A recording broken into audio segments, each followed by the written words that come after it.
Hello, students. So, today we're going to study Mr. Mockingbird and his prize song. This chapter is given by Royal Dixon.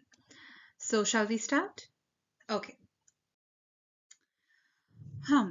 When you wake up in the early morning, you can hear the call of many kinds of birds, all ringing together. Have you ever wondered what kind of lives birds and other animals have? What do the birds feel when they wake up in the morning and begin to sing? This is the story of a little squirrel and how he came to know about the way birds sing. So this is a very nice beginning to the chapter. This is discussing that how we are going to see through the squirrel that how the birds sing. Okay? Okay. A very little 1 month old squirrel was looking out across an orchard from the top of a high tree. It was early morning and the sun had just risen, so that everything was sparkling with dew and the air was cool and sweet to breathe. So this whole paragraph is trying to picture, like make a picture of the scenery here. आप देख सकते हैं picture में that एक squirrel है छोटा सा and the sun has just started to rise and सुबह सुबह हो रही है बिल्कुल और यहाँ पे ये जो explanation है दे रखा है so that everything was sparkling with dew and the air was cool and sweet to breathe. ये आपके नेचर को डिस्क्राइब कर रहा है कि एयर कूल थी और ड्यू होता है जब थोड़ी सी सर्दी वाली मॉर्निंग होती है एंड छोटे छोटे वाटर ड्रॉपलेट्स होते हैं लीव्स के ऊपर उन्हें ड्यू बोला जाता है. ठीक है. सो ये आपका एक सिनेरियो क्रिएट कर रहा है, एक पिक्चर क्रिएट कर रहा है. यहाँ पे आपको वर्ड मीनिंग दिया है orchard. Orchard is a piece of land where fruit trees are grown. So it's like a piece of land where trees are there. कौन से trees? Fruit trees. Okay. Next. He rubbed his fat cheeks with his paws and sat very straight on his haunches, looking his best and trying to say, for he wanted to say something to the big world. He was happy and wished to join the lovely sounds around him, as the birds were singing everywhere. Okay, so the squirrel हमें यहाँ बोल रहे हैं he rubbed his fat cheeks with his paws. मतलब कि उसके जो fat fluffy cute से cheeks थे उसने अपने paws मतलब कि जो उसके hands होते हैं उससे उसे rub किया और he sat very straight वो होके बैठा और उसने अपने आसपास देखा. उसने देखा कि birds गा रहे थे गाना and he wanted to sing with them. So what he did, he had a lot of things to say to the big world. So he started singing with the birds. Okay. यहाँ पे meaning देखिए आप haunches words है. Haunches is the back parts of an animal along with its hind legs. Hind legs is the legs at the back. Along with the tail जब legs होते हैं उन्हें hind legs बोलते हैं. Hind मतलब कि back side. ठीक है. Haunches मतलब कि back जो होता है उसे बोला जाता है haunches. Okay, next. So, the little squirrel made all the noise he could, which is just what the children do when they have all day to play and the sky is blue and clear above the fields. So, squirrel ने क्या किया? अब वो birds की तरह तो sing नहीं कर सकता, but उसने जितनी noise हो सके वो निकाली. Right? जैसे कि यहाँ पे किसकी तरह compare किया गया जो noise निकाली गई है? Just like the children do when they have all day to play and the sky is blue. So squirrel का आवाज निकालना was compared to children who play every day, like the whole day they play because the weather is nice and sunny outside. Okay? Yes. Next paragraph. But just as he paused for breath, he heard his words repeated from another tree. Somebody was mocking him, word for word, and making a very ridiculous thing of his happy little song. His tail bristled with anger, and he ran higher in the tree to get a better view of his neighbor. So अब क्या हुआ? जब वो इतनी सारी noises निकाल रहा था उसने ये सुना कि और भी कोई उसके सिमिलर वॉइसेस निकाल रहा है और उसे कहाँ से सुनाई दिया? ये एक ऑपोजिट ट्री से सुनाई दिया कि और कोई भी ये सेम वॉइसेस निकाल रहा है. और वो क्यों कर रहा है ऐसा? उस चिढ़ाने के लिए. किसको? स्क्विरल को. तो स्क्विरल को चिढ़ाने के लिए, उसे मॉक करने के लिए कोई स्क्विरल की तरह आवाजें निकाल रहा था. तो हिज टेल ब्रिसल्ड विद एंगर मतलब कि उसकी जो टेल थी वो खड़ी हो गई एकदम गुस्से से. एंड वो क्या उसने क्या किया? ही रैन हायर इन द ट्री. तो वो पेड़ के ऊपर जल्दी जल्दी से चढ़ा so that he can see कि कौन आवाजें निकाल रहा है. राइट? यहाँ पे वर्ड मीनिंग आप देख सकते हैं. ब्रिसल्ड मतलब स्टूड अप. उसकी जो टेल थी एकदम स्ट्रेट हो गई विद एंगर, एंगर गुस्सा आया उसको इसीलिए। ओके, आप समरी यहाँ पे पढ़ सकते हैं and you can also hear me what I am trying to explain it to you. Okay, next. He wanted to fight with the squirrel, who was making fun of him. He couldn't find anyone, but once again heard chirp, chee, chee, chee, chee, and a burst of laughter. Oh, the baby squirrel got really angry, but he was also puzzled because he couldn't find who was mocking him. So अब क्या हो रहा है, वो पेड़ पे चढ़ के ढूंढने लगा कि कौन उसकी तरह आवाजें निकाल रहा है, कौन उसे चिढ़ा रहा है। चर्च ची ची ची ची ऐसे आवाजें निकाल के कोई हंस रहा है उस पर। लेकिन वो ढूंढ रहा है, उसे गुस्सा भी आ रहा है, लेकिन वो बहुत कंफ्यूज्ड भी है कि उसको तो कोई नहीं दिख रहा जो उसे चढ़ा रहा है, लेकिन उसे आवाजें सुनाई दे रही हैं। यहाँ पे वर्ड मीनिंग आप देख सकते हैं, पजल्ड। Puzzle means confused. वो कंफ्यूज्ड क्यों है स्क्विरल? क्योंकि बेबी स्क्विरल यहाँ पे कंफ्यूज इसीलिए है बिकॉज उसे आवाज सुनाई दे रही है, लेकिन वो कोई दिख नहीं रहा जो आवाजें निकाल रहा है। Right? Okay. Now, he rushed home to his mother in the highest branches of the walnut tree, and as fast as he could chatter, he told her all about it. Mrs. Squirrel was too busy with her chores to stop and talk to her son. Okay, so यहाँ पे बोला गया है कि उस squirrel ने क्या किया, वो जल्दी गया और अपनी मम्मा से बात करने के लिए गया। Now where was his mother? His mother was on the highest branches, मतलब सबसे ऊंची डालियों पे। किस ट्री के? वॉलनट ट्री के highest branches of the walnut tree. And as fast as he could, मतलब वो जल्दी से भाग के गया अपनी मम्मा के पास, सो दैट वो जल्दी उनको बता सके कि क्या हुआ उसके साथ। So as he could chatter, he told her all about it. So उसने सब अपनी मामा को बताया। मिसेस स्क्विरल क्या कर रही थी? मिसेस स्क्विरल अपने चोर्स के साथ बिजी थी। तो चोर्स होता है जो कि डे टू डे लाइफ के काम होते हैं, उन्हें चोर्स बोला जाता है। So Mrs. Squirrel was too busy with her chores to stop and talk to her son. तो वो काम कर रही थी, तो इसीलिए वो रुक कर अपने बेटे से बात नहीं कर पा रही थी। राइट? क्योंकि वो अपने चोर्स कर रही थी। कौन? बेबी स्क्विरल की mother, Mrs squirrel. Okay, next. She told him to find the wise old woodchuck under the hill, who was lazy and good-natured and fond of company, and to inquire of him just why the mockingbird should repeat everything that was said or sung. Okay, now let's see ये paragraph बोल रहा है, she told him to find the wise old woodchuck. So क्योंकि Mrs squirrel जो कि अपने काम में बिजी थी, उन्होंने बेबी स्क्विरल को बोला कि तुम जाओ और वाइज ओल्ड वुडचक को ढूंढो। अब वुडचक क्या है, यहाँ पे वर्ड में चेक करेंगे। A large rodent from North America. Rodents are animals which look like rats. तो आप रैट समझ सकते हैं, ठीक है? वुडचक एक रैट है बड़ा सा, जो कि नॉर्थ अमेरिका से है। राइट?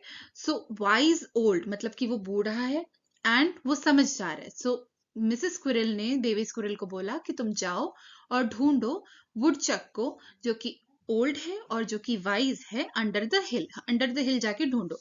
वो लेजी है और वो गुड नेचर्ड भी है एंड फॉन्ड ऑफ कंपनी मतलब कि उसको अच्छा लगता है लोगों से बात करना, लोगों की कंपनी में रहना।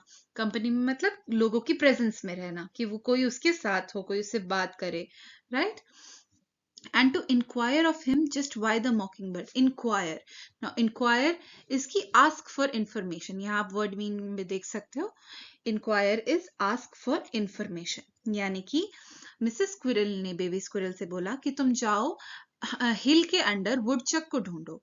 वो लेजी है और अच्छा दिल का इंसान है, जिसे लोगों की प्रेजेंस में रहना पसंद है। तुम उससे पूछो जाके कि जो मॉकिंग बर्ड है वो क्यों रिपीट करती है एवरीथिंग जो कि उसे सुनाई देता है या गाया जाता है।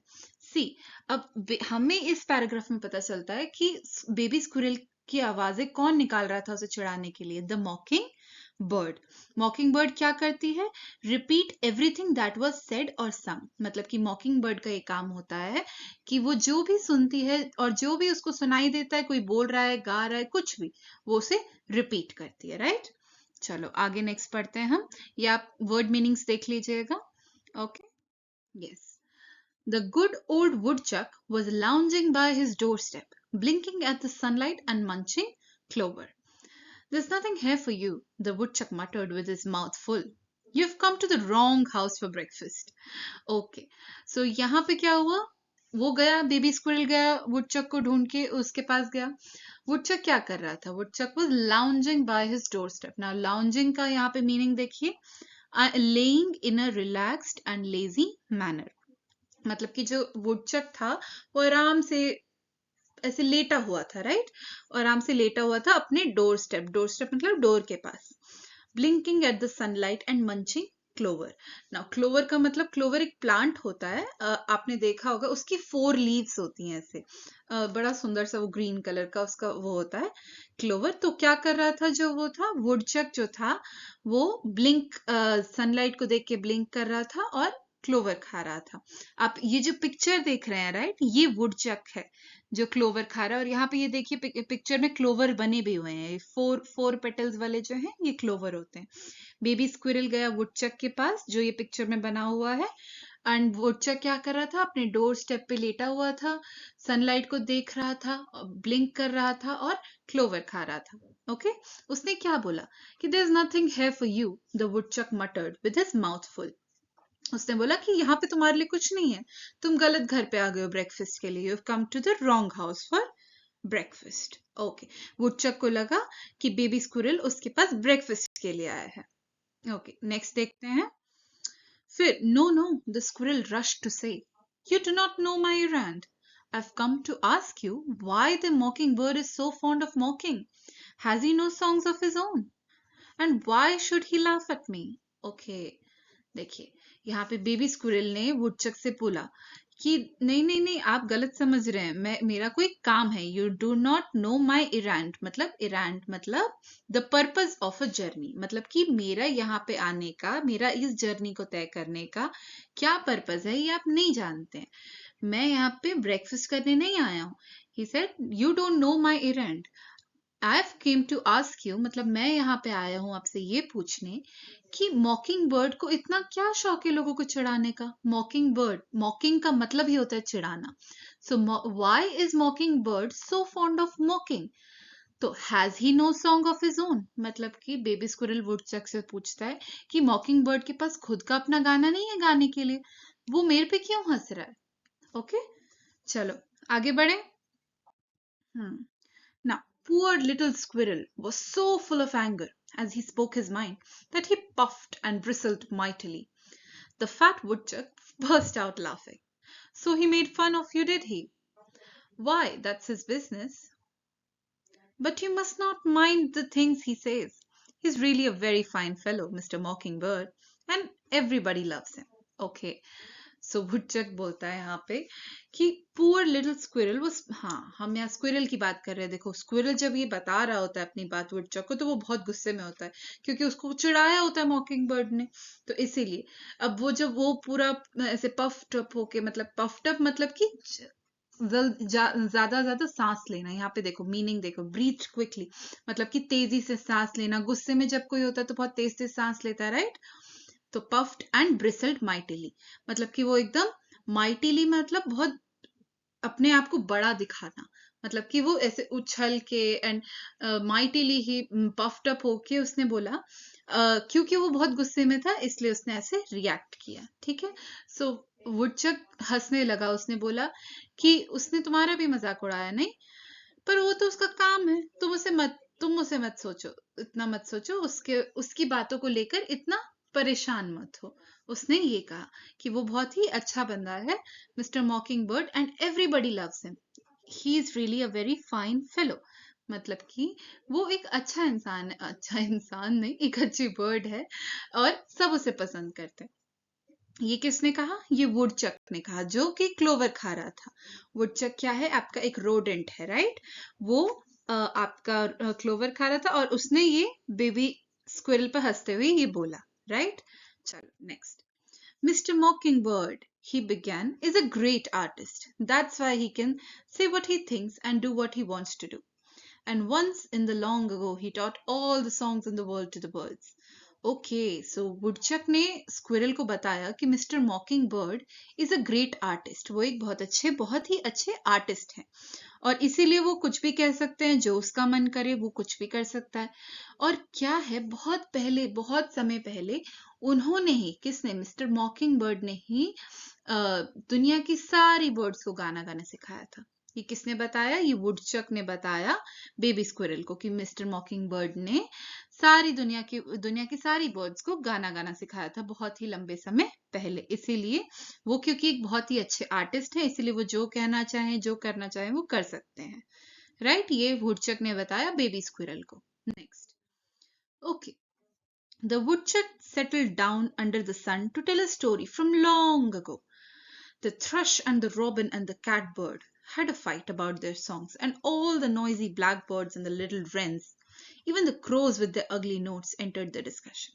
Okay, so woodchuck ने क्या बोला? woodchuck बैठा और उसने कहानी सुनाने की कोशिश, उसने कहानी सुनाई बहुत लंबे समय पहले की। The thrush and the robin and the catbird, ये सारे ना different types of birds हैं। Thrush, robin, catbird, blackbirds, wrens, ये सब बर्ड्स के नाम है। तो उन्होंने इन सारे बर्ड्स के नाम बताए जो कि वहां पे उस कहानी में प्रेजेंट थे। राइट, वो सब लड़ रहे थे अपने सॉन्ग्स के बारे में, आई थिंक। और even the crows with their ugly notes. अब आपने कभी कौवे को गाना गाते सुना होगा या बोलते सुना होगा, काई काई करते हैं। राइट, तो उनकी आवाज इतनी प्लेजेंट नहीं होती है सुनने में, लेकिन वो फिर भी अपने अगली नोट्स मतलब कि अनप्लेजेंट साउंड, मतलब जो सुनाई देने में अच्छी ना हो, नॉइजी हो। तो crows with their ugly notes enter the discussion, मतलब कि वो क्रोज भी आ गए अपने गाने के बारे में बात करने के लिए उस डिस्कशन में। Right, next, there was so much out of tune noise, the fight lasted for many years, and every bird thought it was the best singer in the world and tried to sing everything it had ever heard, whether it was his own song or not. Impossible! exclaimed the squirrel. Okay, so वुडचक ने अपनी कहानी continue करी। उसने बोला कि इतनी सारी out of tune noises थी वहां पर। आउट ऑफ ट्यून मतलब कि कोई कुछ गा रहा है, कोई कुछ गा रहा है, तो कोई भी ट्यून में नहीं है म्यूजिक के। राइट, सब एकदम नॉइजी हो गया। सो जो फाइट थी ये कि कौन सबसे अच्छा गाता है, कौन best singer in the world है, ये बहुत सालों तक चलती रही। हर बर्ड को लगता था वो बेस्ट सिंगर है वर्ल्ड में। और they tried to sing everything, मतलब कि वो हर किसी का गाना गाना शुरू कर दिया, हर कुछ गाने लग गए, सब एक साथ गाने लग गए। और ये फाइट चलती रही। और ये सुनकर, ये कहानी का ये पार्ट सुनकर स्क्विरल बोला, इम्पॉसिबल, ओ माई गॉड। राइट, चलो next. Okay, so not at all. That's the way with singers the world over. Until they are sharply taught where they belong, few people are content with their own talents. My own family is the only modest and unassuming one that I know of. We are content to dig and eat and sit in the sun. We have never trained our voices or gone in for dancing. Okay, so वुडचक यहाँ पे बोल रहा है कि ये सारे जो birds हैं जो आवाजें निकाल रहे हैं, वो सब अपने आप को बहुत अच्छा सिंगर समझते हैं। Right, that's the way with singers, मतलब कि पूरी दुनिया के सिंगर्स सब ऐसे ही हैं। जब तक उन्हें बताया नहीं जाए कि वो कहाँ बिलोंग करते हैं, until they are sharply told, मतलब अगर उन्हें चिढ़ाया ना जाए, उन्हें डांटा ना जाए, उन्हें बताया ना जाए कि उनकी जगह क्या है, वो हमेशा ये सोचेंगे कि वो सबसे अच्छे हैं। राइट, सो इसीलिए, लेकिन अब यहाँ क्या बोल रहे हैं, फ्यू पीपल आर कंटेंट, मतलब कि बहुत कम ही ऐसे लोग होते हैं जो अपने खुद के टैलेंट से खुश रहते हैं और किसी से कंपेयर नहीं करते हैं। राइट, अब वुडचक ने यहाँ पे अपनी फैमिली की बात करी है। उसने कहा कि मेरी जो खुद की फैमिली है, मतलब कि जो वुडचक क्या है, वो एक रोडेंट है। राइट, वो रोडेंट है from America, so North America. Right, so woodchuck जो है उसने बोला अपनी फैमिली के बारे में कि my own family is the only modest and अनअज्यूमिंग one, मतलब कि मेरी फैमिली जो है बहुत डाउन टू अर्थ है, मॉडेस्ट है, मतलब हम लोग ब्रैग नहीं करते चीजों के बारे में। राइट, हम लोग शो ऑफ नहीं करते हैं, हम जो हमारे पास है हम उसी में खुश रहते हैं। नाउ अनअज्यूमिंग का मतलब होता है नॉट ड्रॉइंग अटेंशन, मतलब कि अटेंशन ये नहीं चाहते कि सब हमें ही देखे, हमें ही सुने। राइट, सो जो वुडचक है अपनी फैमिली के बारे में बात कर रहा है कि उसकी फैमिली बहुत ही मॉडेस्ट है। Right, now we are content to dig and eat and sit in the sun, मतलब कि हम बहुत ही कंटेंट हैं, हम बहुत ही संतुष्ट हैं। जो हम खाते हैं, हम क्या करते हैं, डिग करते हैं, मतलब कि गड्ढा खोदना, डिग करना, खोदना, एंड ईट एंड खाना, and sit in the sun, ये हमारी फैमिली करती है। डिग, खोदना, eat and sit in the sun. Now we have never trained our voices or gone in for dancing.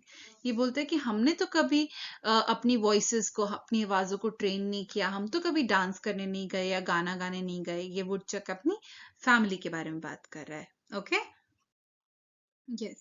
Now, very different from your family, young Mr. Squirrel, which is frivolous and noisy. The only way to decide the business and restore order was to hold a meeting of all the birds with a few good judges of music to decide the question once and for all. अच्छा, तो अब जो वुडचक है वो mister squirrel, baby squirrel जो है, उससे बोलता है कि तुम्हारी फैमिली से बहुत डिफरेंट, विच इज उस मिस्टर स्क्विरल की फैमिली को कैसे डिस्क्राइब किया वुडचक ने, फ्रिवलेस एंड नॉइजी। फ्रिवलेस का मतलब यहाँ पे आ जाओ वर्ड मीनिंग में, फ्रिवलेस मतलब केयर फ्री। तो वुडचक ने बोला कि तुम्हारी फैमिली की तरह नहीं है ये, तुम्हारी फैमिली कैसी है, केयर फ्री है, नॉइजी है, right. So the only way to decide the business and restore the order, मतलब कि एक इकलौता तरीका इस वर्ल्ड में पीस लाने का, उसको ओरिजिनल स्टेट में उसकी लाने का, जैसे वो पहले थी, पहले किसके पहले, फाइट से पहले।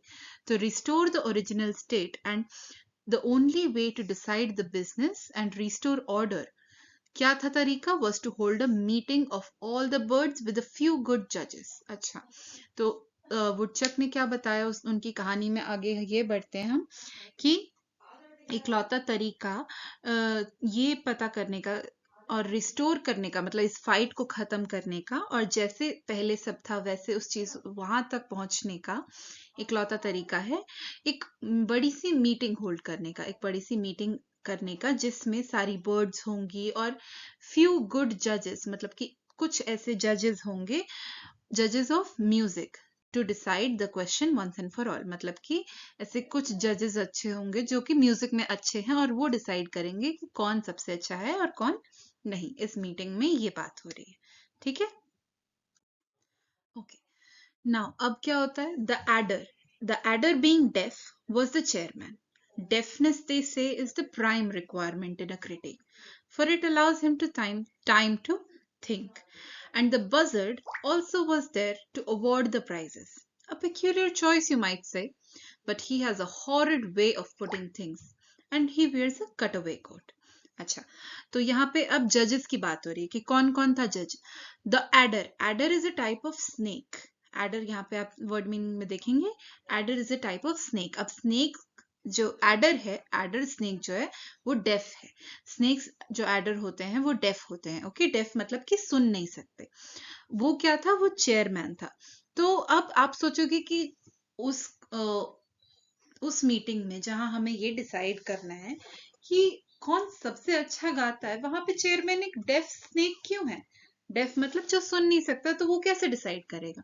तो वो चेयरमैन इसलिए है, यहाँ पे उन्होंने एक रीजन दिया कि prime requirement in a critic मतलब कि जज हो गया, ठीक है, जो कि किसी भी चीज का क्रिटिकल मतलब कि बहुत ही डिटेल तरीके से एनालिसिस करे, उसको देखे परखे, तो क्रिटिक उन्हें बोला जाता है, राइट। तो क्रिटिक का मतलब यहाँ पे जज हो गया। प्राइम रिक्वायरमेंट मतलब कि deafness is the prime requirement, यानी कि जो डेफनेस है मतलब कि बहरापन है, वो ही एक सबसे ज्यादा इंपॉर्टेंट क्वालिटी है, एक जज में होनी चाहिए। क्यों, आपको ऐसा लगता है ना, कितनी अजीब बात है कि जिसको म्यूजिक सुन के बताना चाहिए कि कौन सबसे अच्छा गाता है कौन नहीं, तो जो बहरा होगा तो वो कैसे बताएगा। लेकिन यहाँ पे एक दूसरे एंगल से देखिए आप, वो क्योंकि वो बहरा है, वो उसके पास वो सुन नहीं सकता, तो वो इस नॉइज से परेशान नहीं है, जो कि उसे अलाउ करता है टाइम टू थिंक, वो शांति से सोच समझ के अपना फैसला कर सकता है, राइट। अच्छा, and next is the buzzard was also there to award the prizes, a peculiar choice, you might say, but he has okay. So cutaway coat यहाँ पे देख सकते हैं यहाँ पे a kind of men's coat popular in the early 20th century. अच्छा आप कभी गूगल करिएगा cutaway coat क्या होता है. एक कोट होता है जो कि बीच में से ऐसे कट हो रखा होता है. वो बहुत पॉपुलर होता है कि आगे से वो कटा होता है, नीचे पीछे से वो थोड़ा सा लंबा होता है, right. Okay. Also, buzzard is a bird. Okay, buzzard is a type of bird. तो यहाँ पे आगे हम पढ़ रहे हैं. And the buzzard also was there to award the prizes. Buzzard prizes दे रहा था लोगों को. मतलब जो भी वहां पे मीटिंग में प्रेजेंट था, उसने क्या पहन रखा था? Cut away coat, right. Next. Okay. Now, so the day came. The woods and the orchards were full of birds, singing and calling and screaming and whistling. Everybody was too much excited to think of eating, and every bush held a crowd of contestants. It was orderly enough. However, when the contest began, अच्छा, यहाँ तक हमने क्या समझा कि वो दिन आया जब मीटिंग हो रही थी, कॉन्टेस्ट होना था, राइट. तो अब सारी तरह की सारी बर्ड्स, जो भी जानवर जो सब आवाजें निकालते, वो सब प्रेजेंट थे, right. Singing, calling, screaming, whistling, ये सब वहां पे इतना नॉइस हो रहा था, इतनी चहचहाने की आवाजें थी. अब यहाँ पे लिखा है कि बहुत सब इतना एक्साइटेड थे कि वो कोई भी खाने के बारे में नहीं सोच सकता था. सब जो एवरी बुश मतलब कि हर पेड़ पे, हर डाली पे कोई ना कोई बैठा हुआ था. Every Bush held a crowd of contestants, मतलब कि हर बुश पे, हर डाली पे, हर ट्री के ऊपर कंटेस्टेंट्स बैठे हुए थे. कंटेस्टेंट्स मतलब कि वो लोग जो कि कॉन्टेस्ट में पार्टिसिपेट करते हैं. कॉन्टेस्ट मतलब कंपटीशन. किस चीज का कंपटीशन हो रहा है यहाँ पे? कि कौन सबसे अच्छा गाता है, राइट. चलो आगे बढ़ते हैं. The wood dove began the concert, very soft and sweet. It always makes me think of my giddy youth. And my first wife to hear the wood dove, she's really a bit too sad. अच्छा, the wood Dove. हाँ, तो किसने गाना शुरू किया, किसने concert शुरू किया? द वुड डव ने. अब उसकी आवाज कैसी है? Soft sweet. वुडचक बोलता है कि उसकी आवाज, किसकी? वुड डव की आवाज सुन के उसे अपनी गिडी यूथ की याद आती है. गिडी यूथ क्या है? यहाँ वर्ड मीनिंग में देखिए, the young age when you are really excited, when you are easily excited. Okay. So youth मतलब कि जब लोग बच्चे होते हैं, या मतलब कि बच्चे और बड़े के बीच का टाइम होता है यूथ, यंग अडल्ट, राइट. तो उस समय बहुत ही आसान होता है, जैसे टीनेजर्स होते हैं, राइट. उनके समय में आप हर चीज को लेके बहुत एक्साइटेड होते हैं. आपको हर छोटी छोटी चीज में खुशी मिलती है, एक्साइटमेंट होती है. तो वुडचक ने बोला कि उसकी आवाज सुन के, वुड डव की आवाज सुन के, जो कि बहुत सॉफ्ट एंड स्वीट है, उसे अपने यूथ की, अपने जवानीपन की याद आ गई उसे. जब हर कोई बहुत इजीली एक्साइटेड हो जाता था, right. And my first wife. अच्छा, ये वुडचक अपनी फर्स्ट वाइफ के बारे में बात कर रहा है कि and my first wife to hear the wood dove, she is really a little bit too sad. Okay. So उसकी जो वाइफ थी वो वुड डव की आवाज सुन के वो थोड़ी सी सैड हो गई. Okay. Next. Then they came on, each one in the turn. It was a fine cherry tree where they sang, and it was so full of blossoms that you could hardly see the performers. Poor little Miss Wren was scared to death. She tried to sing, but all she could say was, tie me up, and she fell off the branch with fright. अच्छा, अब क्या हुआ? एक एक करके सब अपनी बारी बारी से आने लगे. कहाँ पे? It was a fine cherry tree where they sang. अच्छा, चेरी ट्री पर सारे परफॉर्मेंसेस हो रहे थे कॉन्सर्ट के, राइट. तो एक एक करके सब अपनी अपनी बारी से गाना गाने लगे. और चेरी ट्री जो था वो अपने पूरे फुल ऑफ ब्लॉसम्स था, मतलब उसमें सारे फूल लगे हुए थे चेरी ट्री पे, राइट. कि आप परफॉर्मर्स को देख ही नहीं पा रहे थे क्योंकि इतने सारे फूल थे, तो वो सब घुल मिल जा रहे थे, खो जा रहे थे उस ट्री में. इसीलिए सब बारी बारी करके आने लगे, परफॉर्मेंस देने लगे. लेकिन जो मिस रेन थी, मिस रेन भी एक बर्ड का टाइप है, वो जब अपनी परफॉर्मेंस देने आई तो वो इतनी डरी हुई थी कि वो कोशिश कर रही थी गाने की, लेकिन वो गा ही नहीं पा रही थी. और उसके मुंह से सिर्फ क्या निकल रहा था? Tie me up, tie me up, tie me up, मतलब कि मुझे बांध दो.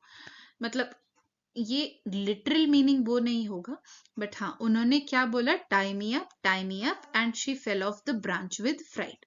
मतलब कि वो ब्रांच से गिर गई डर के मारे, right now. Okay now next, हाँ, the best to my thinking, ये कौन बोल रहा है? ये आपका वुडचक कंटिन्यू कर रहा है, स्टोरी बता रहा है जो, कि the best to my thinking was the thrush, you can hear him any evening down there in the elder bushes.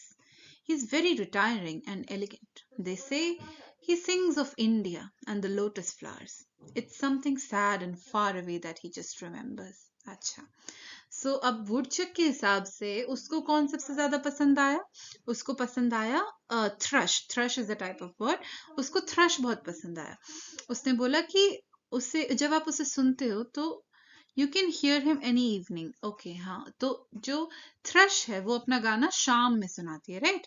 कहाँ पे? एल्डर बुशेस में। Elder is a plant from the birch family. अच्छा, ये वर्ड मीनिंग में आप देख सकते हैं कि एल्डर बुशेस, एल्डर एक प्लांट है, बर्च फैमिली से वो बिलोंग करता है, राइट? सो जो थ्रश बर्ड है वो इवनिंग में, शाम को अपना गाना गाती है एल्डर बुशेस से, ठीक है?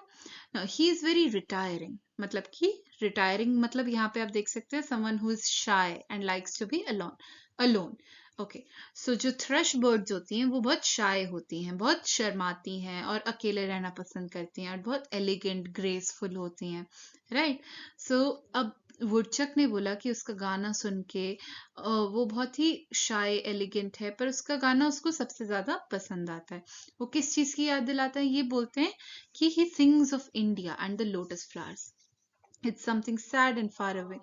तो ये लाइंस का मतलब है कि जो थ्रश है वो आई थिंक इंडिया से आया है, या उसके गाने में इंडिया की झलक हो, आप ऐसे कह सकते हैं। हाँ, इंडिया की याद दिलाता है उसके गाने। इंडिया, लोटस फ्लावर्स की याद दिलाता है, राइट? तो ऐसा किसने कहा? वुडचक ने कहा थ्रश के बारे में अपनी कहानी में, ठीक है ना? Next, I'm not much of a hand at poetry myself, and I personally have great fondness for the crows. Good, sharp businessmen, the crows, and although they're not strictly musical, they appeal to me. You see, we have a great deal in common. The crows and myself, by way of looking after the young corn. We meet, as you might say, in a business way. अच्छा, अब वुडचक ने crows को यहाँ पे businessman की तरह describe किया, businessman से कंपेयर किया है कि जो क्रोज होते हैं, कि वुडचक बोलता है I am not much of a hand eight poetry my self, मतलब कि मैं भी कोई पोएट्री में कुछ खास अच्छा नहीं हूँ, लेकिन मुझे पर्सनली क्रोज बहुत पसंद है। वो अच्छे होते हैं, शार्प बिजनेसमैन होते हैं, वो बिजनेसमैन की तरह उसने क्रोज को डिस्क्राइब किया कि वो ज्यादा म्यूजिकल तो नहीं है लेकिन वो मुझे पसंद आते हैं, दे अपील टू मी। और वुडचक यहाँ पे ये भी बोल रहा है कि क्रो और उसमें, वुडचक खुद में काफी सिमिलैरिटीज है। कैसे? By way of looking after the young corn, they share a common interest in caring for young corn. अच्छा, तो ये बोल रहा है कि जो क्रो है और वुडचक खुद है, उन दोनों में एक चीज कॉमन है, वो देखते हैं, केयर करते हैं किसकी? यंग कॉर्न की। और बोलता है we meet as you might say in a business वे। अच्छा, वो बोलता है कि वुडचक और क्रोज जो है बिजनेस वे में सिमिलर है, right? Next, well, the contest was long and lively. The bluebird and rice birds, and at last, when it was all over, the prize was never given at all. For right out of the clear sky came the mockingbird, who had kept himself out of the contest until the end. And after he lighted on a branch of that cherry tree and began his song, there was simply nothing to be said. अच्छा, तो फिर हुआ क्या? Contest जो था वो बहुत लंबा एंड लाइवली, लाइवली मतलब full of life and energy, बहुत ही एनर्जेटिक और अच्छा, बहुत लंबा, अच्छा खासा परफॉर्मेंस था। Blue bird and rice birds and ये सारी जो बर्ड्स के बारे में जो जो कॉन्टेस्ट में थे, कि ब्लू बर्ड भी थी, राइस बर्ड्स भी थे, पर आखिर में हुआ क्या? प्राइज दिया ही नहीं गया। क्यों नहीं दिया गया? आप देखिए, क्योंकि जब स्काई, क्लियर स्काई से कौन आया? मॉकिंग बर्ड आया। उसने तब से कॉन्टेस्ट से अपने आप को बाहर रखा था, कॉन्टेस्ट में इन्वॉल्व नहीं हुआ वो, लेकिन फिर वो आराम से चेरी ट्री के ब्रांच पे बैठा और उसने अपना गाना गाना शुरू किया। अब उसका गाना सुनकर सब एकदम स्पीचलेस हो गए। आगे बढ़ते हैं, हम देखते हैं ऐसा क्या हुआ। It dawned on the birds that they had sung their notes wrong. Through all the birds had done their best. None of them sang in tunes taught to be by their elders.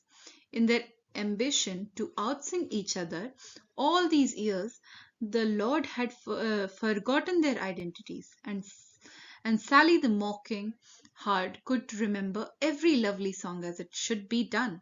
Okay. The birds realized that they had sung their notes wrong. तो it dawned on the birds, उन्हें realize हुआ birds को कि उन्होंने अपना सारा गाना सारे notes अलग अलग गलत तरीके से गा रखे हैं. एंड जो द लॉर्ड है, लॉर्ड मतलब कि जो सारी बर्ड्स को ग्रुप में बोलेंगे lord, right. And the lord had forgotten their lot बोलेंगे, lord had forgotten their identities. वो अपनी आइडेंटिटी खो चुके हैं.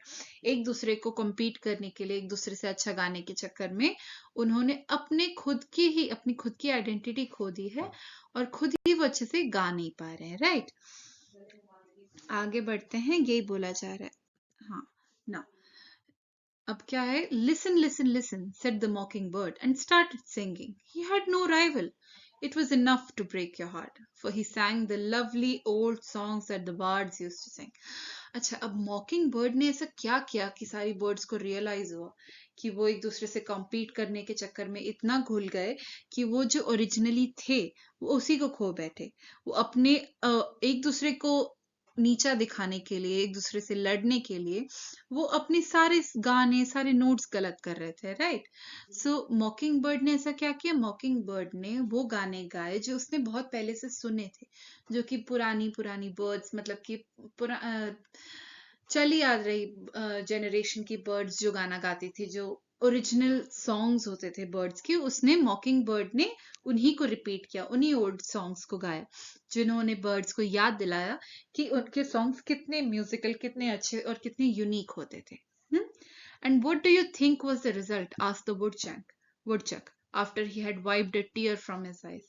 For thoughts the old days made him sad. अच्छा, अब वुडचक ने स्क्विरल से पूछा, तो तुम्हें क्या लगता है कि क्या हुआ होगा इस चीज का रिजल्ट, क्या रिजल्ट निकला होगा? और उसने ये बोला अपने एक आंसू पोंछते हुए. उसे आंसू क्यों आ रहा है, उसे रोना क्यों आ रहा है? क्योंकि उसे पुराने दिन याद करके उसे वो सैड हो जाता है, right. Now, what do you suppose the other birds agreed upon? They decided never to raise this question again, and they begged the mockingbird to teach them their songs once more. अच्छा, so अब ये इस contest का ये नतीजा निकला कि उन सब ने डिसाइड कर लिया कि वो ये क्वेश्चन कभी नहीं पूछेंगे कि कौन सबसे बेस्ट गाना गाता है. वो सब अपने अपना गाना गाएंगे, और जैसे कि उन्हें वो और उन्होंने मॉकिंग बर्ड से बोला कि उन्हें हमारा गाना फिर से हमें सिखा दीजिए, ठीक है. इसीलिए बोला गया कि मॉकिंग बर्ड ने दुनिया की सारी बर्ड्स को गाना गाना सिखाया है, क्योंकि मॉकिंग बर्ड क्या करती है? मॉकिंग बर्ड लोगों का गाना सुनती है और उसे रिपीट करती है. ये मॉकिंग बर्ड का काम होता है. इसीलिए मॉकिंग बर्ड से उन्होंने पूछा कि हम अपना ओरिजिनल सॉन्ग्स जो हम गाते थे वो भूल चुके हैं, हमें फिर से वो सिखा दीजिए. नेक्स्ट.